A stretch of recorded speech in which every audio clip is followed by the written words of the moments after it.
It is such an honor to welcome visionary artist James Turrell and curator Lynn Herbert here today to talk about the color inside. What a fitting way to celebrate our most ambitious project to date. Thank you for coming, and thank you also for sending your questions in advance. A number of you sent questions that Lynn has taken and worked into the conversation that she'll be having with James today. If you're familiar with the university's landscape, then you've probably become acquainted with some of the installations that Landmarks presents throughout the main campus. These are open, completely free to the public every single day. So tomorrow, our big moment in the waiting, we open the color inside. This is a project that has been 7 years in the making. I encourage you to learn more about the Skyspace and to make a free reservation to visit it at turrell.utexas.edu. So you might know that Landmarks also provides a broad range of learning resources, which you can access through our website. We have campus maps, we have tours, every kind, docent tours, audio tours, bike tours. We have original scholarship about all of our works. And this, again, is all free. You can find that on our website. So these resources are made possible through private contributions. So for their support in making today's event possible, I'd like to thank the Student Activity Center, the Texas Commission on the Arts, the Stillwater Foundation, and the contributions of many, many individuals like you. Thank you.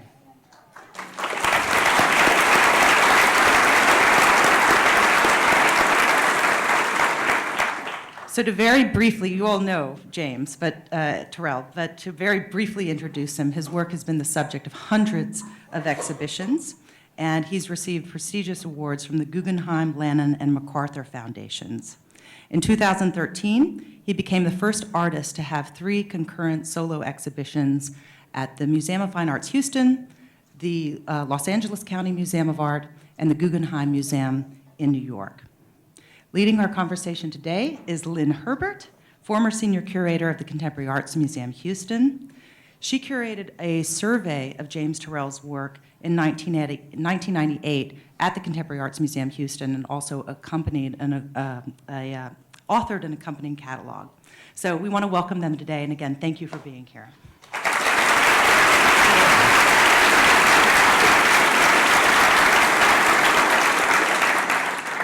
Well, thank you, Andre, and I hope you all appreciate this amazing Landmarks program that you have. It's amazing art on the campus, and Andre and her staff they enable you to access it in so many different ways. So go to their website. There are videos, podcasts, essays. You can, whatever is your easiest way to get into contemporary art, they've got it there for you. So congratulations to you, and thank you, Nissa, Margaret, and Stephanie, for all the work that you did behind the scenes for this.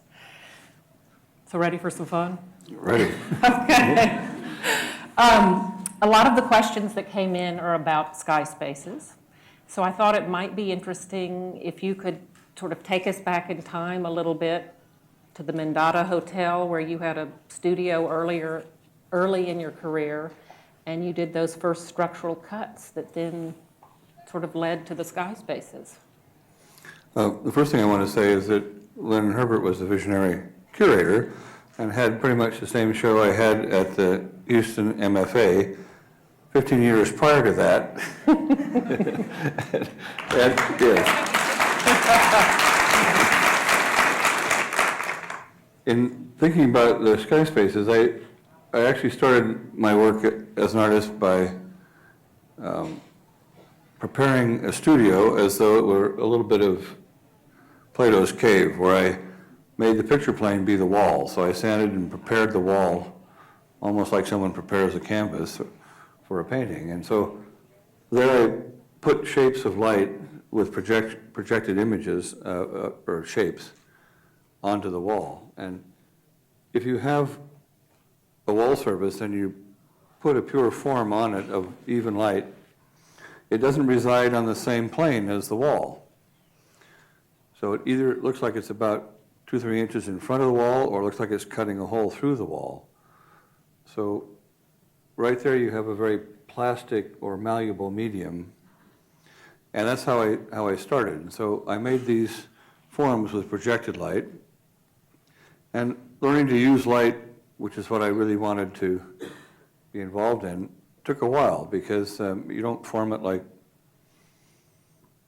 hot wax or clay, and you don't carve it away like stone or wood. You don't put it together like welding steel. So in a way, it was much more like a process of making a painting space in 3 dimensions. I had the rectilinear space of this studio that I prepared. And in doing that, I made these spaces that were just made with light, where light is the space maker. To explain that a little bit would be like, light not only reveals, but it also obscures. So when light illuminates the atmosphere, making day, we don't see through the atmosphere to see the stars that are there. But when light leaves the atmosphere, you can see through it. So there's this transparency and opacity that you work between. And that you'll see in the Skyspace, that very quality of working the light in the space. Not so different than when you have light in your room at night and you can't see out, so that it looks very black right at your window, but if you turn the light off, you see through the window into the night. And this changing opacity is something that was, and transparency was very important to work with, and I really like that sort of plumbing a space with vision. And I started out very simply working with a projected image, and then I realized that this had kind of sometimes cut away spaces, so I thought, well, I'll just cut them away. And so I made a wall in front of the wall and cut through that, so there was at first a shallow space, then I moved that, making the spaces deeper, as in the aperture or space division pieces, and then often using then projection as well in the pieces like the wedgework kinds of pieces. So it was a period of time of learning to work this medium, and in a way it's almost like having to make the instruments before you can put them together to make a symphonic composition.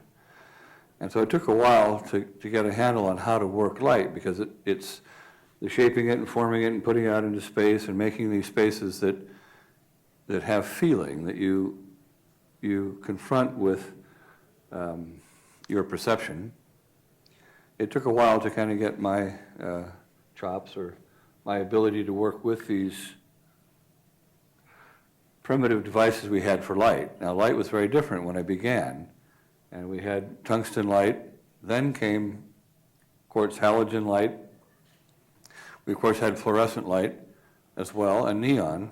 And so I would work with combinations of these for a while and control them with large variacs or these resistance things that I could control with Selson, so I could change light over time, that sort of thing. So it was kind of a deus ex machina trying to work with these devices until eventually we now have very beautifully computer-controlled lights with LED or light-emitting diodes. And so our light now has become more sophisticated, and that's helped a lot in some of the pieces and changed the possibilities for me. So that is kind of the progression of how that worked over time. In doing the sky spaces, I again began cutting out, making these shallower spaces, all within the kind of gallery space or more domestic kind of a space. And then I had this studio that was in a derelict hotel called the Mendota. Now it happens to be a Starbucks. Cheers. The ignominy of being an artist, I mean, it's amazing what happens to your places, but we certainly gentrified that area, and now it's quite successfully another thing. And I'm having the results of Starbucks right here. Anyway, I then cut open the roof. I was doing these sort of structural cuts when I cut through the side, and those resulted in many of the pieces like the lunettes and pieces at the end of barrel vaults or above horizon cuts out to sky, and then I cut the ceiling out. In some ways, we're a bit like crustaceans. I mean, we inhabit these shells, like this building here, which now it's very obvious is too small. And also, as I came through here, seeing people strewn all over the place, we should provide beds. The fact is that we are these inhabitants of these shells we construct. So we construct this shell, we come here and inhabit it, then we get outside, we get in a movable shell, a car, and get out in another one. It's sort of like hermit crabs playing musical chairs and having a place to stay when music stops. I really felt that this idea of these shells that we make, I mean, we have as much knowledge of inhabiting these structures as probably the coral does in making the reefs.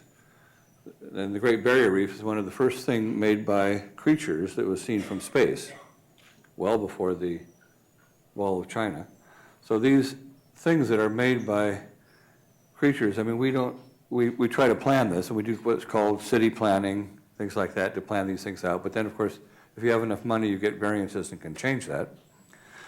So that all this sort of confused thing is something we're not very well aware of. And so my first thing was the idea to cut through and make sort of important or interesting openings to the outside.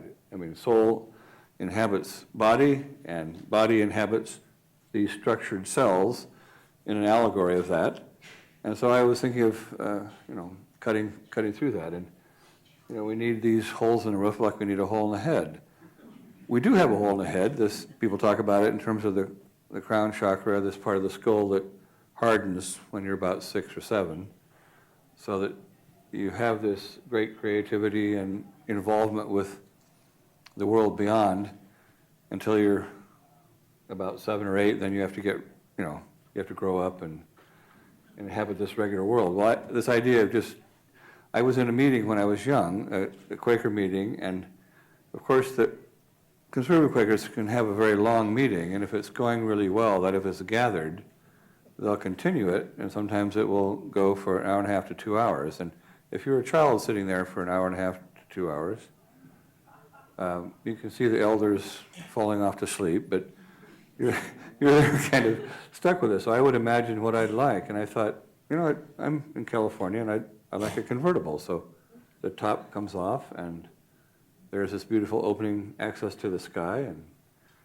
you look up, something which very few people do, just go around New York, go up to the 3rd or 4th floor and look down. Nobody looks up in New York, no one. Maybe a few tourists do occasionally. But this access to the sky, and I've lived in the sky as the pilot and really enjoy that life that we've begun to have in the sky. So that's kind of what I wanted to do. It was hard at first. At PS1 you could take the roof off, but when I had even the show at the Guggenheim, they wouldn't do that. Architects object, and also the people who manage the buildings do too. So that was kind of how it all evolved. I had imagined these things when I was young and thought about them. And also I even thought about spaces beyond Skyspaces, maybe the big Skyspace, the volcano in Arizona, because I was very interested in places as well. Places that are meaningful to people, like Borobudur or Machu Picchu, or places that you sort of make a journey to. And the journey often is a big part of it as well. These are places that we make for other people that are somehow meaningful. When you go into a cathedral, these are amazing spaces, and the artisans who made the glass, the stained glass, the architects who made the form and the shape, often when we enter them, they engender more awe than anything said or written by the priesthood. And so artists have always been involved in this part of life, and I think it's important that we continue that. So I started modestly with a projector in a studio, and then worked up slowly, and I have terribly used art to do these kinds of works.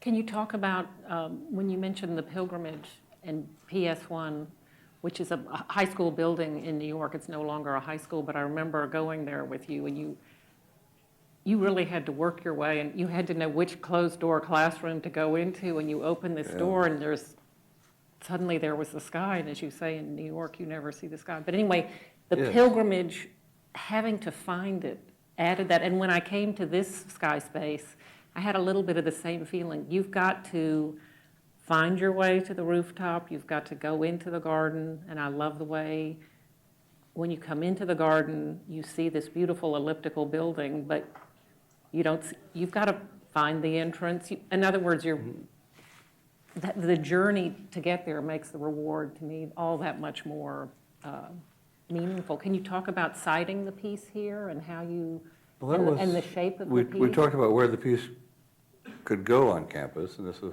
Andre Bober. And then, of course, this piece is actually owned by the student body, because this is the student body activities building. And so it was finding a partner in making this, because this part of the funds for this came from a percent for art. So Rick Archer was the architect, who made some very nice features. We were talking about the fireplaces here. Obviously, as I said, he didn't know how it was going to be used, because this just walking through the building, seeing it littered with students lying on the floor and in every which way, and the furniture needs to be obviously changed. But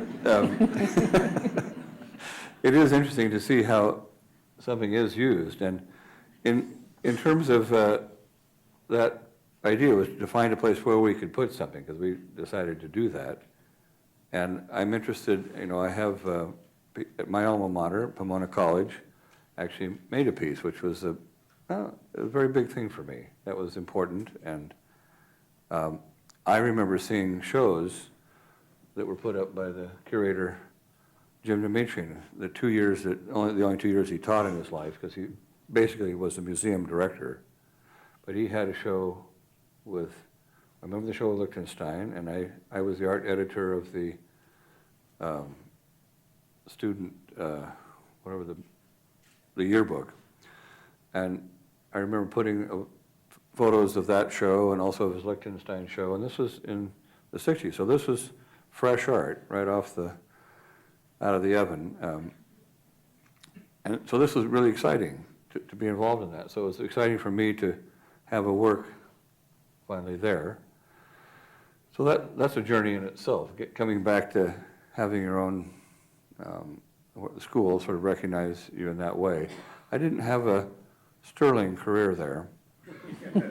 I had come back from Asia. I landed my plane in the quadrangle, was asked to leave the school. These things did occur, so so that's a journey in itself. But in terms of the journey, as far as the experience is concerned, I've always had a slight analogy that I talk about, and that is we have this beautiful night blooming cerise, which also is in West Texas, and this is a plant that blooms once a year at night on a full moon night in the summer, and it's just does that just for several days.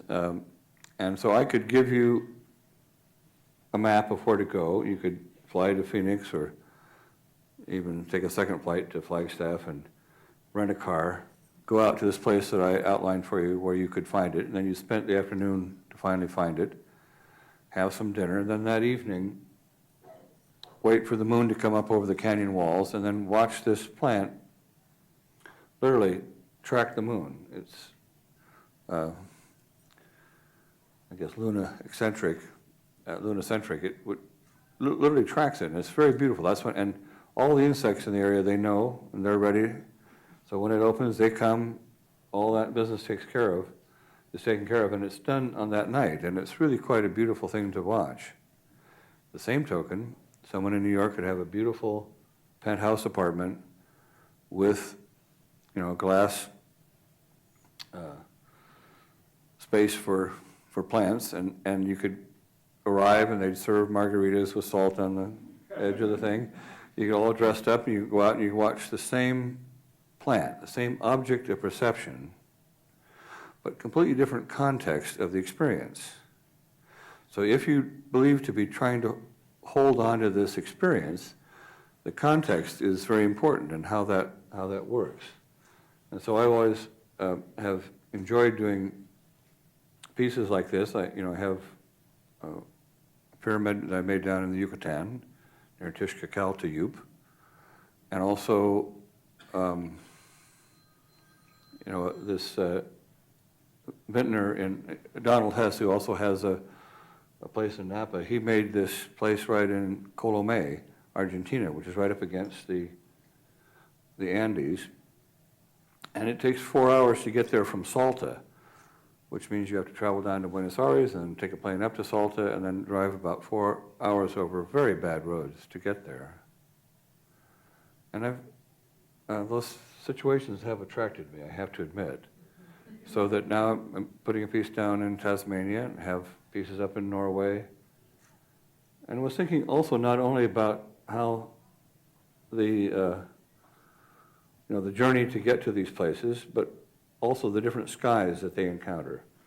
Because each sky is so unique, as it is here in Texas, and different from in Houston. Houston is much more maritime, much more water vapor in the atmosphere. This will get a little bit more toward desert. You get a little drier at times, but you also get quite wet here too, because I programmed this in a thunderstorm. So those kind of ideas also of the different skies, but also the time, because I always thought, well, if I had one in every time zone, it would always be coming into the sweet spot of twilight. And so I thought, well, I only need 24 pieces. The problem is, one thing about art is you have to be asked to do it. If you want to have a show at some museum, you don't just call them up and tell them when they're having their show. So it's taken, now this is 84 Skyspace. I've done 85 Skyspaces. That was the idea, was to think about that too, was always coming into it. Well, one thing is if you go up to the north, in the summer, the twilight lasts almost the whole night. And if you have pieces down in the south, like in New Zealand and in Tasmania, it lasts even longer, because you can get long twilights while they're having short ones up in the north. So I realized you didn't quite have to do that many, but I had picked this this number, and I was very interested in the fact that Prince Asoka was going to make 1,000 stupas in honor of the Buddha. And I'm not a prince, so I thought maybe I could start with 100. And then also I knew that Edward Hicks, the Quaker painter, of course, Quakers were not supposed to paint or do music, because this was a vanity. And the more I've been involved in art, I think the more it in fact might be a vanity. But nonetheless, Edward Hicks made these paintings called The Peaceable Kingdom. And it turns out he made more than 100 of them. They're all with different subjects, like Penn signing the treaty with the Indians and different things that happened in the early colonial part of Penn's holy experiment. And he would always have the lion and the lamb in the painting. And that's this terrible Quaker naivete to believe that maybe we don't need to have war. And he actually made 100 of these paintings. So I thought, well, okay, that's a good number. I'll try for 100 of these Skyspaces, and that would be a good work. And people think that that's a big number of works, but you have to realize I've worked now as an artist 48 years, so I should have got something done. And that there be now that kind of number, I'm feeling a little bit better about what's been happening. Can you talk a little bit about what goes on when we go into one of your Skyspaces? Why is it that we can sit there and look for so long at something non-figurative? Can you talk about some of the things that are going on? Well, the first thing is I do remember seeing the Mona Lisa. It came to the LA County Museum, and there were lines around the block. I didn't have any kind of pull at those days, so I actually stood in this line to see the Mona Lisa, and I was thinking about what I was going to think about when I saw it, or how I should even look at it. Anyway, I was there, and suddenly I was in front of it, and I started to look at it, and then boom, 13 seconds, I bumped out of the way. That didn't work. And, you know, if you think about all the things that happened in our culture recently, in the last 30 years, some of you won't remember, but 30 years ago, we used to eat very differently. The food in even Austin was very, very different than what's available now. The cars they stirred like trucks. Just drive a Chevy from the 60s or 70s. They didn't, you know, we thought it was really, to have a 283 was a big, and 4 on the floor, that was really a fast car, you know, but today you can out-accelerate it with an Acura. And you can brake faster, turn quicker, and it has more comfortable seats and a better radio. So what's happened across the whole culture is we've raised the bar on food, on design, on architecture, and hopefully this would happen in art as well. And it has. I mean, I really think that this raising of the bar, even with someone like Martha Stewart, who does it through Kmart, for, you know, lower income people and people who don't have as much access to expensive things, this is something that's taken place where the whole society has been lifted. And I think that's very hopeful. You know, regardless of whatever else has happened politically and all of that there has been this really, you know, we're bringing the tide up with quality, and I think that's very amazing. So how is it, can you talk a little bit about our primal connection to light? Well, and why it is that what's going on emotionally, physically, vitamin D, all those. yes, you know, this is something that we physically relate to the sun. Certainly this is a part of the sun belt here. I mean, we drink with light, we drink light through the skin as vitamin D. So it's actually a food. When you talk about your diet, people don't think about light exposure that much because, I don't know, we just don't seem to talk about it. But this is something we physically relate to. We will put vitamin D in milk for children, forgetting to put it into beer and whiskey for adults. But it is important, and it makes this SAD, or seasonal affective disorder, for people in the northern climes that don't get sunlight in the winter. So it's something we relate to physically. And we do think about going someplace where there is light for vacation, you know, whether it's Caribbean or Hawaii or the Galveston, places like this. These are important parts of how we think about and light. And the other is this emotional quality, and I think the emotion is very strong with light. They even now know that there are colors that you paint rooms to calm people down. So they're doing this in police departments. They used to paint this terrible green in all the hospitals. But these situations actually do work. So light has a strong emotional impact as well, as does sound. And people used to ask me, well, you know, what's your favorite color? And I would say, well, you know, if you can tell me your favorite musical note, we can start the conversation.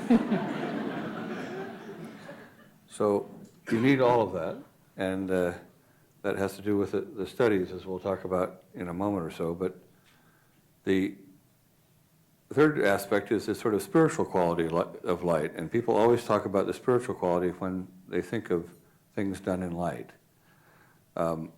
Certainly there's this physical quality and emotional quality, but the spiritual quality is strongly related to light and its depiction. Certainly art is littered with the depiction of light, and that's true from Turner and Constable and Rembrandt and even Vermeer, all the Dutch Grey Light School, the Caspar David Friedrich, the Hudson River School, not to mention the Impressionists. So the depiction of light has always been there. But I wanted to, I guess I was sort of very American and practical. I wanted just to, rather than depict light, was to use light. And so the spiritual quality of light is something that everybody talks about when that's used. Now, if you think of Saul on the road to Damascus, if you think of the Bodhisattva and the talk about enlightenment or samadhi, or if you think about the near-death experience, it's all spoken of in a vocabulary of light. So obviously, light has this central importance to our lives. And in art, there's always this dealing with it. Now, the first artist mentioned in the Bible is Bezalel. He made the tabernacle for Moses. But also, he and his assistants made the Ark of the Covenant. So the Ark of the Covenant was made by artists. So the central role in the spiritual part, in the utilization of art or of light, is certainly has been involved with artists for a long time. So this is nothing new. And so those qualities are always going to be discussed when you talk about light. And recently they've talked about, and this is written about by Arthur Science and others, of experiments where light knows when we're looking at it. Generally, we use light to illuminate other things.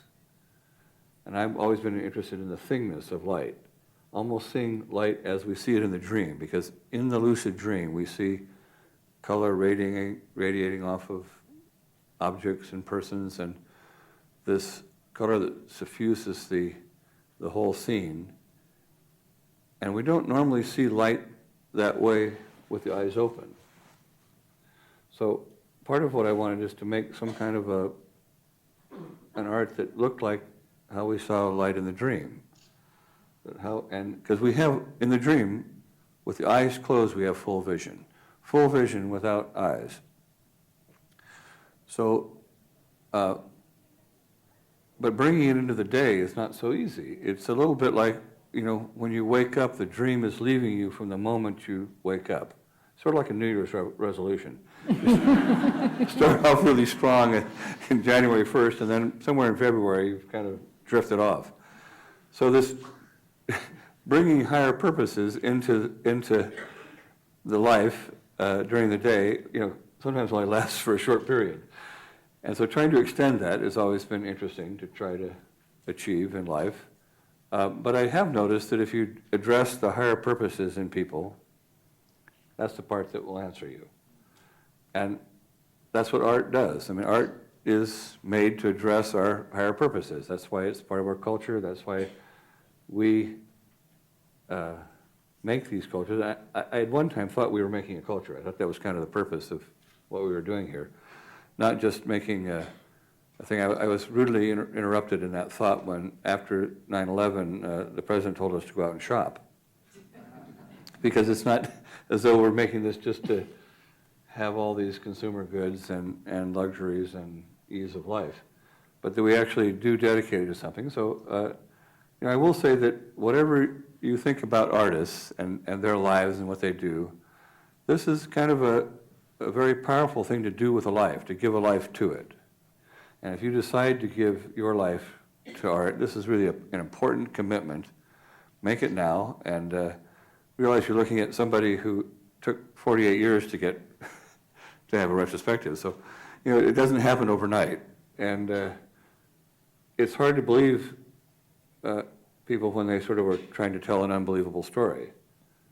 And I think that that's the hardest thing to remember. I have family that, they're Quaker, they are conservative, they don't believe in art. And so, but you'd be surprised how many people don't believe in art. It's through our culture, but that's why we have situations at schools like this. You mentioned the thingness of light itself, and one of our audience members sent in a question. Do you have any thoughts on the thingness of sound itself and how that could be explained? Working with light is a lot like working with sound. You have to make the instrument that then creates it. And so I'm so fascinated by this period when they decided to make these instruments and then make orchestras. This is something that never existed, and we look at that as being really the height of musical, especially classical musical times. Before I get further into this, I do want to say that, people talk about contemporary art, separating it from art. I just have to say that there isn't anything but contemporary art, because it had to be made by someone who was alive. So all the art that you look at is contemporary art. And it would be nice if people can kind of get on to what it is, what today is. But that's another matter. So in thinking about this time when we made all these instruments to make sound, all purely abstract, that hadn't been heard before, we made these instruments to make this sound, to combine it. In a way that's happened for me with light, is having to make these devices that generate the light that I want, and that can control it in a certain manner. And at the same time, there was this utopian period when, it sort of in the 20s and 30s, and Scriabin was a composer who composed everything as we know in his music, but then he made compositions in light for the light organ played by his wife. So when I had a show finally in Moscow, I went to see the light organ. It was incredible, and it was extremely crude, and because they were trying to figure out how to deal with this quality of light, and they were much more advanced in sound, but here it was. And the other person to think about is Thomas Wilford, who also was this artist who I saw when I was very young in a show at the 15 Americans at the Museum of Modern Art. And he was the first to make these light boxes. My aunt took me to the museum to see this show. Basically, she wanted, actually not to see the show, but to see the Monet water lily paintings. So I went to see them, and it was fantastic. And also the way they had it installed was how he had painted it. So it was very large in this small room. When they made the new installation of the modern, they put it out in a huge room, and it just was reduced, not very powerful. So again, this context is very, very important. But I saw that and was duly impressed by it. But also, there was this work by Thomas Wilford. And it was this light box, a luminaire that he had made, that's what he called them. And I found out later, more recently, in sort of a revisionist history that I'm making up, that he had made these large color organs. He called it Clavilux. And he had this in an old movie theater. He was very much taken by, the same sort of things that Disney was when they made Fantasia. So this great optimism of light and sound, everything made of light and sound, and making these creations in that was something that this artist was involved in the 40s and 50s. And I saw that, and I had seen the water lilies, and to me that was European. Painting was European, and I saw this light box, and I thought, wow, that looks new. I didn't really stay to see it very long, but it was something just that caught my eye, and I never forgot. So that was before I was even interested in art.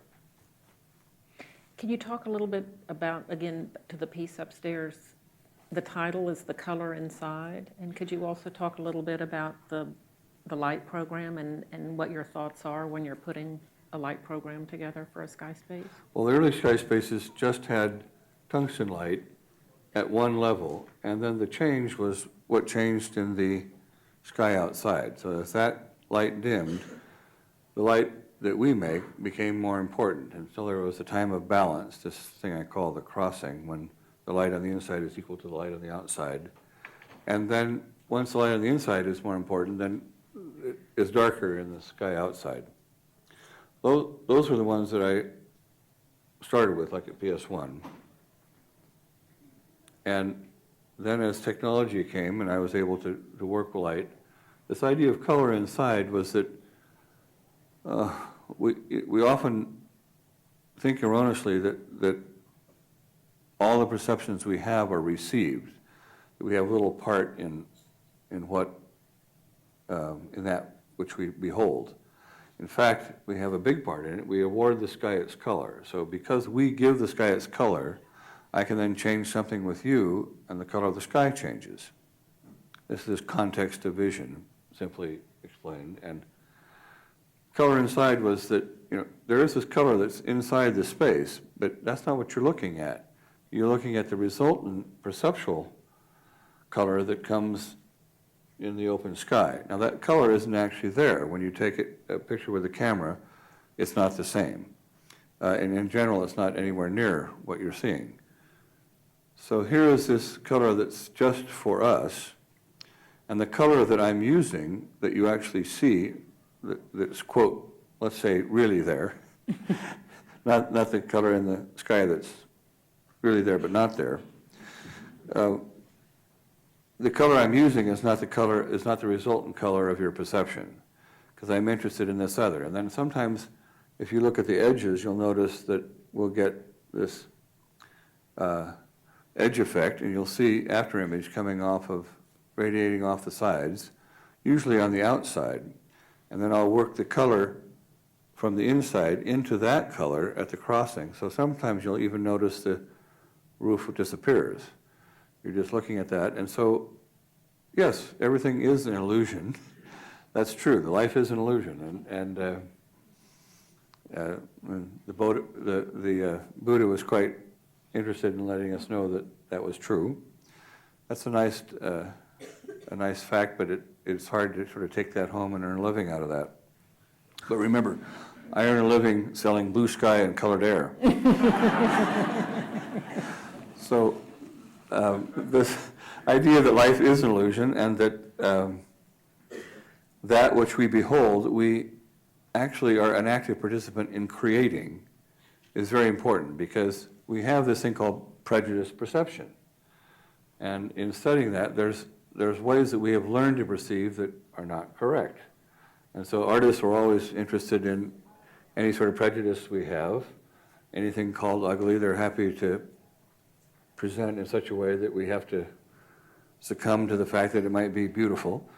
And so that's how culture moves. I mean, we take on our prejudices, we learn about what we are unaware of, and those are important issues. So in programming it, I've been very interested in the fact that the nuance of color and also after image and working with both of those is something that you can really make this composition out of, that takes place over time. Because when you're in there, remember that this art has no image, it has no object, other than it being an object of perception, and it has no particular place of focus.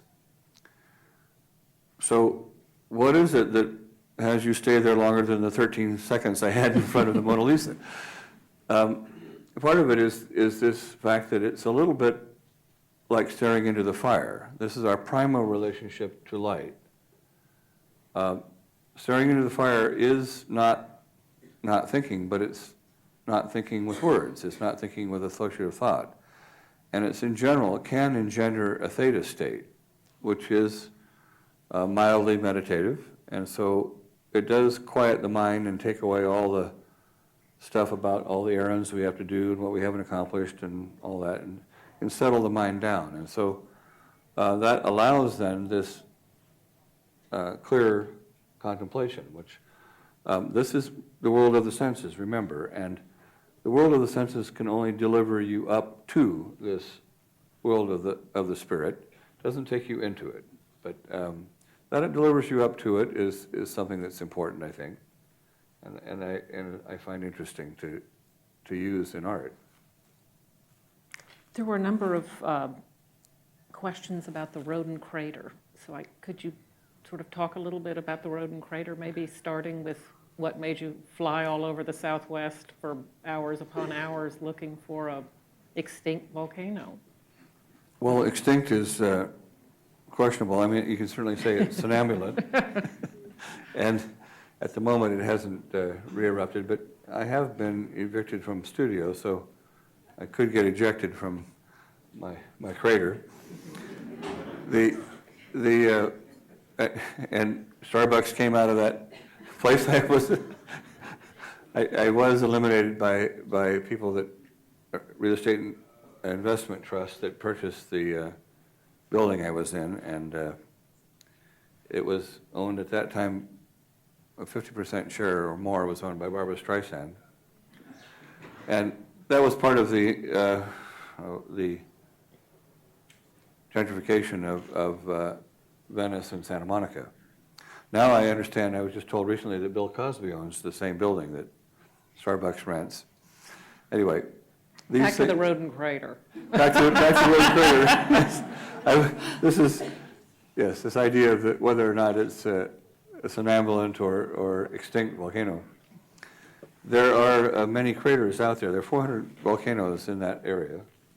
So they're Near Flagstaff? Near Flagstaff, in the San Francisco Peaks volcanic field.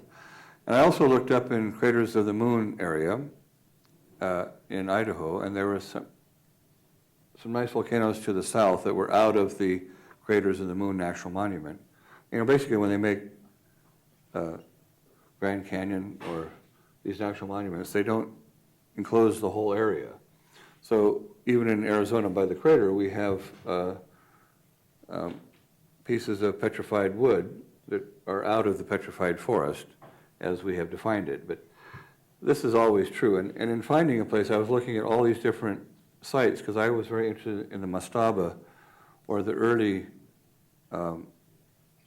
truncated cones that made those kinds of pyramids. And many of the pyramids made up the Mississippi River by the mound builders, which many people don't know about, but that's a very interesting subject, were conical pyramids. And the first one, the earliest one of the Mayans that they have found is at Cuicuilco, near Mexico City, and that actually is a conical pyramid as well, a truncated cone. So this idea of the mastaba, it looks a lot like Old Sarum, Silbury Hill, and Herodium, made in Hebron in Israel. So those sort of shapes of getting up into the sky were interesting to me, and basically it was having a pyramid already. I just had to put the tunnels and chambers in. That's what I tell the sponsors. And For those who don't know, what is your vision for Roden Crater? Talk about what's going on in each of these chambers. Well, I was very interested, again, in this place you would go to that's sort of set aside, that's different, where it's not the suspension of today's reality, but where the nice thing around Roden Crater, everything you look into is the painted desert, so it's all formed by geologic time, which takes us out of the constructions of man, makes a different context right away. And then the sky is big, but you know that here in Texas, this is big sky territory too. And at night it's fantastic. You have wall-to-wall stars, especially because we're at 7,000 feet above most of the Earth's atmosphere, more than half of it.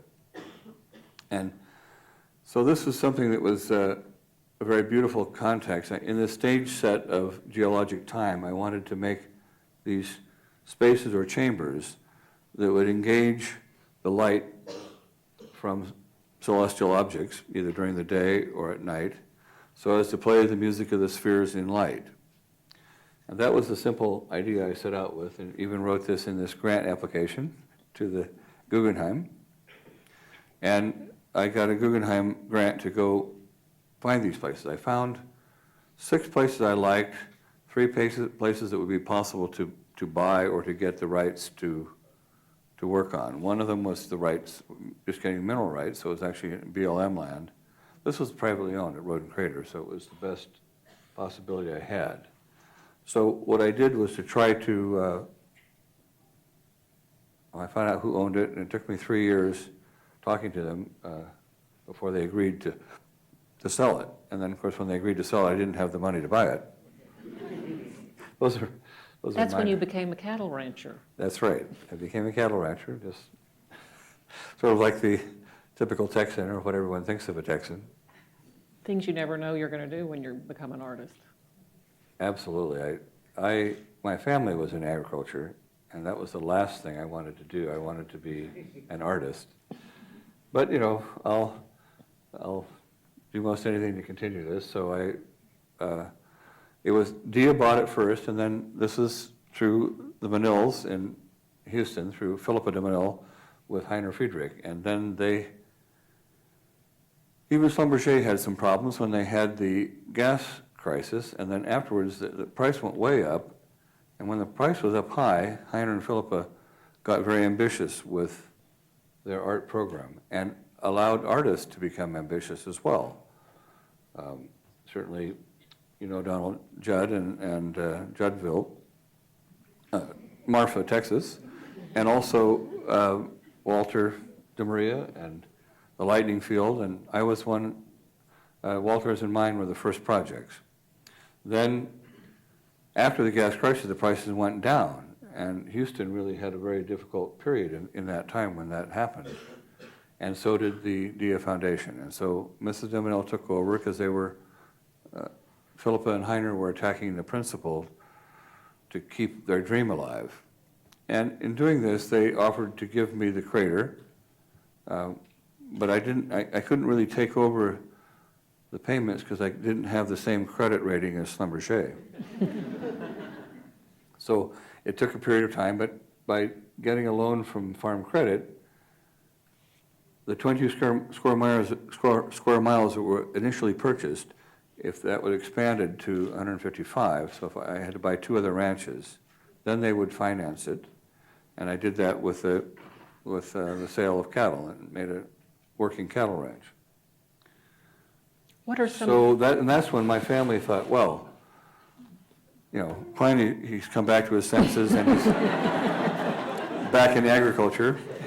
They sent my grandmother's and my mother's Quaker,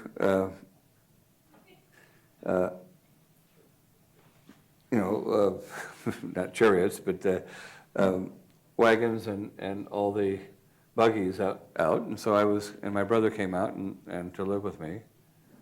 And so it was a very interesting thing. My family was very pleased that I was kind of back in something reasonable. So given the magnitude of the Roden Crater project, you divided it into phases.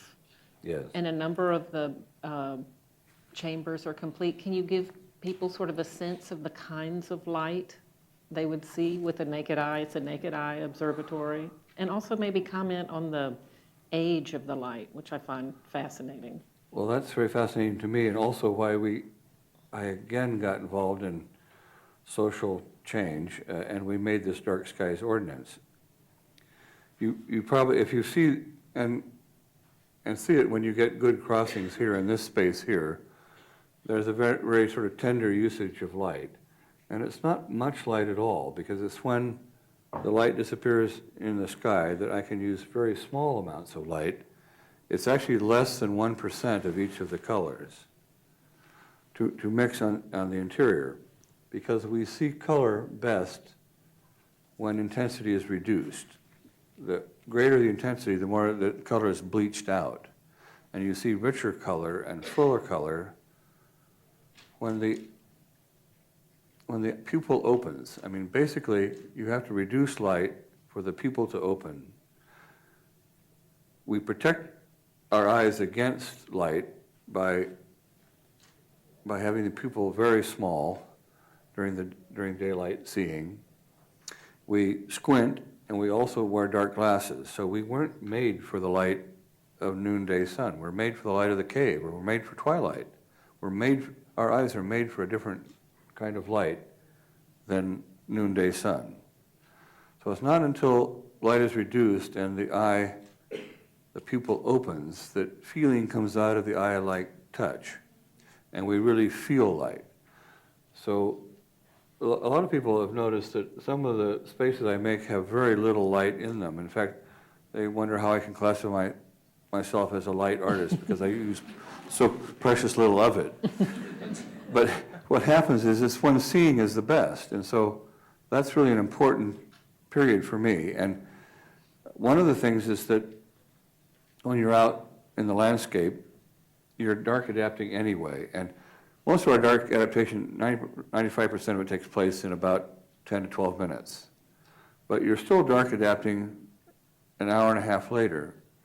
And so that's when you really can see into the sky at night, and which is why we realized we needed to make this dark sky ordinance in Flagstaff and then Coconino County, which really did rally to do this. And so the astronomers were always trying to get this dark sky ordinance for this low level of seeing. And they put this ordinance up twice. People didn't get a majority either time. And then the Indians were working on the crater, because most of the crater was built by Navajo that do come to the cities to do iron and concrete in the cities. They asked, if they could do something on that, and so we gave them the legislation, we gave them the wording on it, and so then the Indians presented it, and it passed by 78%. Very interesting thing about context and culture. Anyway, Flagstaff is the first dark skies city in America and in the world, and although, cities and villages that have no electric light are already dark sky cities, but this was important to do, and it happened. And part of that is that because one of the things that the crater that it allows, we can have first deep dark adaptation that happens by being out there at night. And then we do have, if you look away from all the light that comes from our from planetary system, so any light reflected off of the moon or planets, if you eliminate that coming into a space, and then you eliminate the light that comes from our galaxy, you're looking, and that you'll have to do with a flapper. That is, you're going to have to change that as it comes over. So it's possible to look into parts of the sky that have very old stars, because they're much further away and the light is much older. So it's possible to gather light from sources that are older than the 4 billion years, 4 to 5 billion years age of the Earth, so that you can gather light, old light, and it's a bit, you have to gather a lot from different sources to make seeing. So it's like mixing a Meritage wine. The Beaujolais would be sunlight, it's 8.5 minutes old, coming from the sun. And then you can take this light that's older than our solar system, and by mixing it, by having more than one, having groups of stars, it's possible then to make a space where you confront old light. And this idea of thinking about light in those terms, first of all, it's going to be red shifted because it's moving away from us very, very quickly. So, but this idea that you could actually mix that and make this old light visible and to confront it in a space was something very important to me. And those things kind of came later. First, I was just working with a projected image on the wall of the studio, cutting through to that, and then doing this transparency and kind of making spaces where the light made the space as it makes the space of the sky day to night. Then realizing that can be done in front of all of us on a smaller scale, because you can have a theater where the footlights and the stage lights are on you in a way you don't see the audience if you're on stage, but the audience sees you. So you're in the same physical architectural space, but the reality of your perception makes a very different space. And so where light is and where it isn't, the kinds of light that you allow in can really start to build the space. So you make an architecture of space with light alone. That idea was very exciting to me, and that's what's been made possible by doing this at the crater, and also now not worrying as much about the lights of Flagstaff as they might develop. Thank you for covering so many of the different questions that I told him what all the questions were that people had sent in, and he's managed to cover so many of them. So I'm going to throw you one last one. What would you say to students in various disciplines whose passions lie in the arts? This is difficult. As I said, I now make a living selling blue sky and colored air. That was not true for quite some time. And even it was not that terrific when we had the show together. I did sell works occasionally. That is now less occasionally, but still it's not as, if you make work that collectors can't put in their house, but, they need to strip out their living room and maybe buy the house next door, whose fault is it that it doesn't sell like hotcakes? These are some of the things, I've asked a lot of art, but, art can deliver. It's not an easy thing, I have to say. I made a living with restoration, in aviation, most recently restoring antique airplanes, and I remember when it was in '89, when I had 7 aircraft I had restored in different museums, that was the year that I had the same number of art pieces in museums. So that was, for me, a watershed year when it became equal, because I used aviation to support my art habit. And of course now I'm trying to support my aviation habit with art.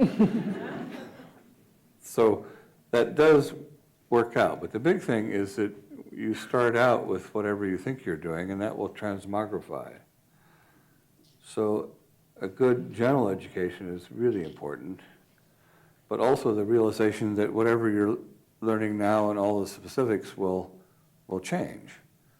And that, if it takes time, give it time. Also, there's nothing like persistence. I will say, as I said before, I've been doing art for 48 years, and so I should have got something done. And a lot of it is staying with it, because not only will you change, but the context into which the art is going to go will change. It's unimaginable what happened to recording artists, because the whole recording industry collapsed and changed. But isn't it wonderful that we get more live shows now, because a lot of the artists that were selling fantastically with CDs and all that are making their living by live performance. So this dissemination of it out to everywhere is really important, and that's going to happen. So it's not unusual that you're getting this amazing art here in Texas. Art does come to you, but there will be art that you have to place and hope that people will come to it. And so some persistence and staying with it and realizing that change is the status quo will help. Okay. Thank you so much.